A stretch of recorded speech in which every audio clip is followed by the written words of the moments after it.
Okay, I am going to basically shoot at fries right now with my And kill someone flashlight. in the eye. Kill somebody in the eye, hopefully.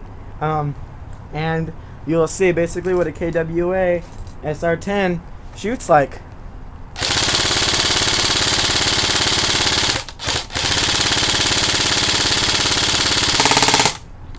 Did you have the flashlight on? Yeah, flashlight's on. Where's my knife? You don't have to Here it go is. anymore. That's a mid-cap. I know, but I have to. You have to. So, that's a This high is cap. boss. Sorry. How many mags? My mag. My mag. Oh, you know. Out of the I think this 1,000 is mags it. he has. No, that's not it. I have like 7 mags because we were getting ready to do a night game, but it got canceled. So now I have to find my other flash mag, which hopefully I didn't leave in the room. I think I left it in the room. Alright, now we're gonna do my G&G. Yeah. Closeness. That's bright. Alright. Can you see me on the camera? I don't know. Can you?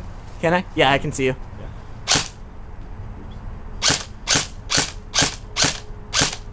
Full auto.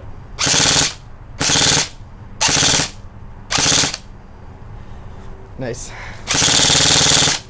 Okay, so basically, an SR10 is better than the combat machine. Let's just get that one fact straight right now. This is perfect. This was a perfect test to show you. This Okay? is a lie. This is not a lie. This is pure and total truth. I took my flash mag out. There's like 3 underneath the camera. Alright. Thank you. Good night.